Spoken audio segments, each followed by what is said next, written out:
Hi there, and welcome to another Stock Insights video on Stock Market Palantir. Make sure to hit the subscribe button and drop any comments. Now, let's go for the analysis.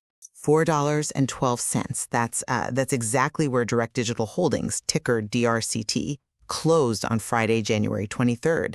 If you were holding that morning, you walked away with just a staggering 78.35% gain. A violent move. Truly violent. Violent is absolutely the right word. But the price, as eye-watering as it is, that's just the headline. The real story, the one that should be making everyone listening, is the volume. We saw 5.81 million shares change hands in one session. Yeah, and context is everything here. 5.81 million shares, that sounds like a quiet Tuesday for a giant like NVIDIA. But for DRCT, that number it's astronomical. Exactly. We have to remember the mechanics here.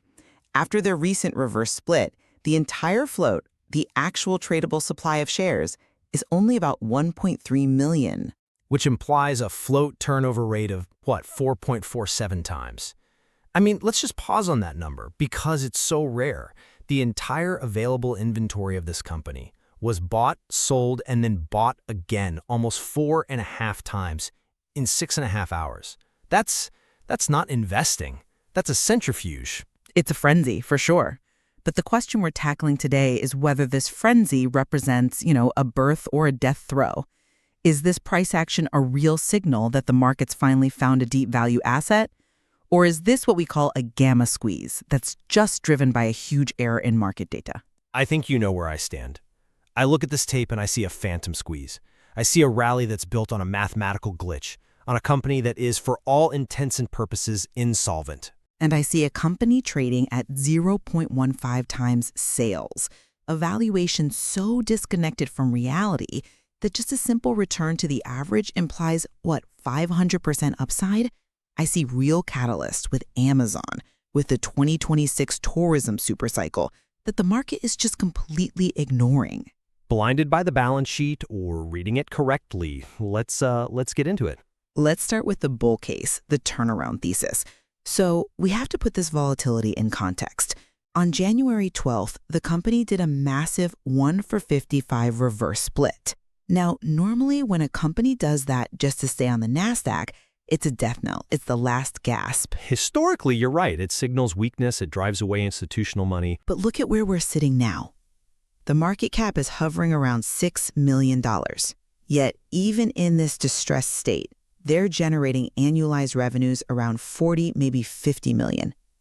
Healthy ad tech stocks trade at 2, 3, 5 times sales. DRCT is trading at a tiny fraction of that.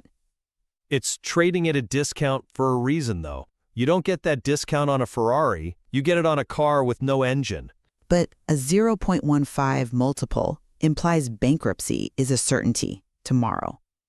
I'm arguing that the market is just radically mispricing their survival potential. They've pivoted.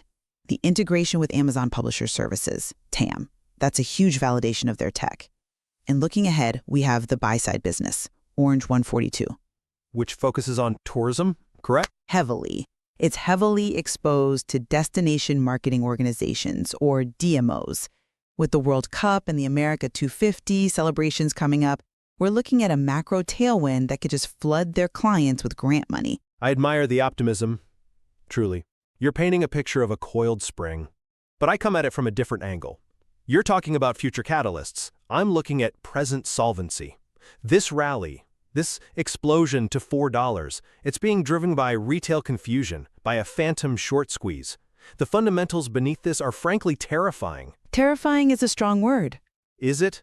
Let's look at the actual performance. In Q3 2025, revenue didn't just dip, it collapsed 12%. But the real story is their core tech business, Colossus SSP. That revenue dropped 73%. That was a severe contraction. I grant you that. Severe is an understatement. In ad tech, a 73% drop doesn't mean you had a bad quarter. It means clients are firing you. It means the pipes are broken. And while you talk about 2026, they have under $1 million in cash, 0.9 million, against a quarterly burn of roughly 4 million. They might not survive long enough to bill a single dollar for the World Cup. This is a liquidity crisis masked by a data error. Okay, I want to address that data error immediately because it's the elephant in the room. You're talking about the reported short interest that's flying around social media. Exactly. If you look at the data aggregators right now, the apps most retail traders use, many are reporting a short interest of 389%. That number is viral. It's drawing in people looking for the mother of all squeezes. They think hedge funds are trapped. But it's a myth. So explain the math. How do we get to 389% if it's not real? It's a classic denominator glitch. It happens after these reverse splits.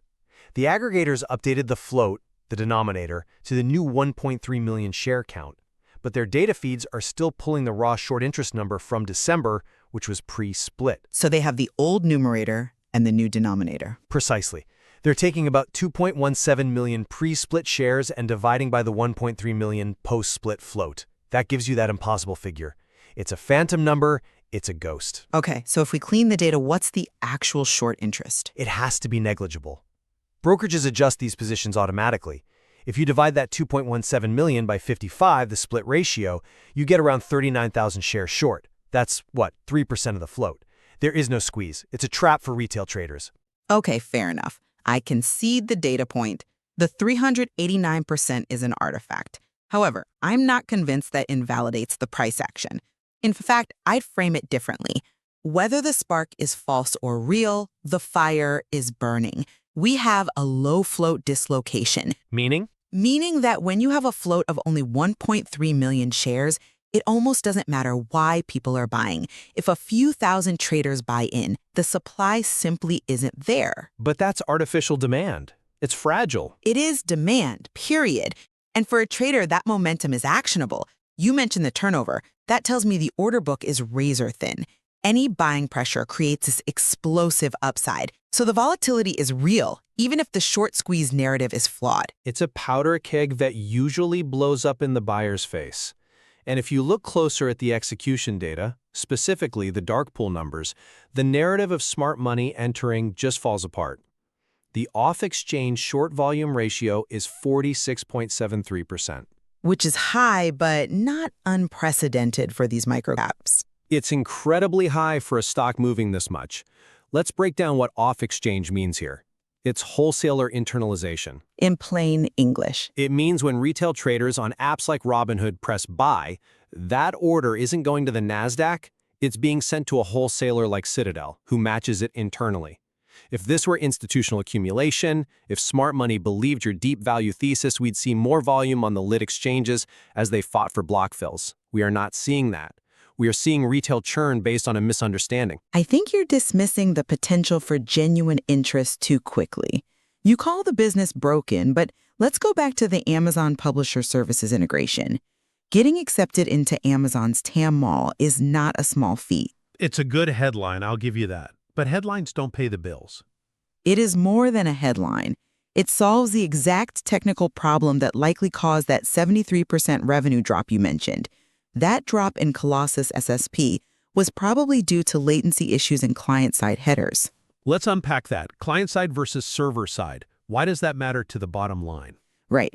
In the old model, the ad auction happens on the user's browser. It slows the page down. Publishers hate that. Google penalizes it. It leads to lower fill rates.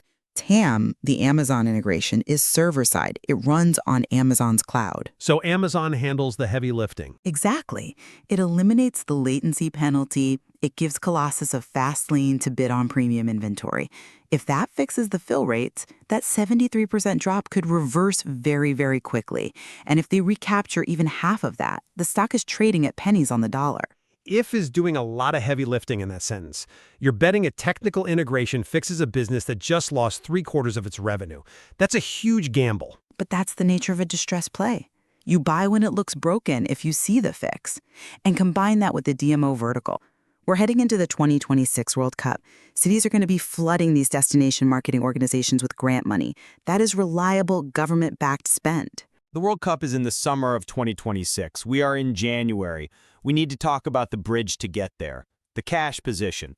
They have 0.9 million in cash. They burn 4 million a quarter. How do they keep the lights on? They did issue $25 million in preferred stock back in August. That was accounting gymnastics. That wasn't cash. That was a restructure to meet Nasdaq's equity requirements so they wouldn't get delisted. It didn't put a single dollar in the checking account. In fact, it added a 10% dividend obligation. They are effectively insolvent right now. They have credit facilities, they have accounts receivable. Dependent on receivables, which are shrinking. And if you want to know what the people closest to the numbers think, just look at the insider activity. Institutional ownership dropped 26%.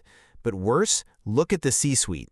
The CEO, Mark Walker, the president, Keith Smith, they sold hundreds of thousands of shares. Those were pre-split sales, likely for taxes or diversification. People sell for many reasons. Perhaps, but look at the buy side of the ledger. Zero. Not a single share bought on the open market when the stock was at all-time lows. If they believed this Amazon deal or the World Cup was going to save them, why didn't they buy one share? Their silence is deafening. If insiders aren't buying at the bottom, why should anyone else? Look, executives have many reasons to sell, but only one reason to buy. I agree it would be reassuring, but let's look at the comparative analysis. You can't ignore the valuation gap. Magnite trades at 3.5 times sales. The trade desk is at 15 times sales. DRCT is at 0.15. You cannot compare DRCT to the trade desk. That is like comparing a corner lemonade stand that's on fire to Coca-Cola. The trade desk is a dominant, profitable market leader. DRCT is a microcap struggling to stay listed. But the spread is too wide. Even if it's a lemonade stand, if it survives, it shouldn't be priced for liquidation. The market is pricing in a 100% chance of zero. And I'm looking at Polymarket, and the odds of that are dropping. How does a prediction market change their cash burn? It changes their environment. Look at interest rates.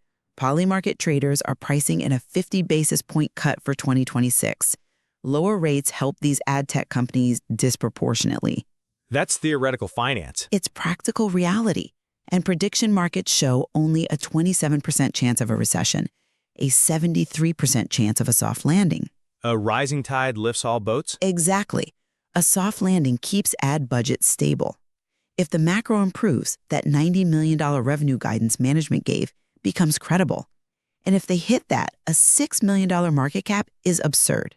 It's a PS of 0.06. That just doesn't exist. The macro might improve, but DRCT trades in a different bucket. It trades in a sympathy basket with other microcap lotto tickets. Look at Digital Brand Media or Sabio Holdings. I'm familiar with them. They move in lockstep. This is algorithmic trading, not fundamental repricing. But there's one more reality we haven't touched on, and it's the biggest risk of all: dilution. Go on. You said the low float is a bullish catalyst. I see it as a loaded gun pointed at shareholders. The reverse split reduced the outstanding shares, but it didn't reduce the authorized shares. The authorized overhang. Exactly. They can issue millions of new shares, and with the stock at $4 on this phantom squeeze news, the rational move for the board to save the company is to dilute everyone right now. They need to print stock to raise cash. So this rally, it's likely going to be sold into by the company itself. That is a risk, I admit, and at-the-market offering would crush the momentum. But hear me out. It would also solve the solvency issue. At the expense of current shareholders? But if they raise cash at $3 or $4, the bankruptcy thesis dies. And if that dies, the stock re-rates higher. So strangely, dilution might actually be bullish for the long-term equity value, even if it hurts in the short term. It buys them the runway to get to the World Cup. It's the only move they have. That's a very dangerous game of 4D chess you're playing. You're hoping they dilute you just enough to survive, but not enough to wipe you out. It is high risk, high reward. It's a call option on survival. If the Amazon deal stabilizes the sell side and the World Cup boosts the buy side, this company could easily trade at 1x sales. From here, that's a multi-bagger. The phantom squeeze might have drawn attention, but the float scarcity is real. And I just don't buy it. The rally is built on a glitch. The core tech is being rejected by the market. Insiders are selling. Cash is under $1 million. The risk of the equity going to zero is just significantly higher than the chance of recovery. They are running on fumes. Well, the beauty of the market is we won't have to wait long to find out. That's true. The Q4 earnings report is coming in March. That is the moment of truth. Management reaffirmed $90 to $110 million in revenue. If they hit that, the insolvency thesis takes a massive hit. And if they miss, If they report another 40 million run rate quarter, then the game is over. We'll be watching the tape. Always. If you like this video and want to watch more content like this, don't forget to subscribe to the Stock Market Palantir channel. Thanks for watching. See ya!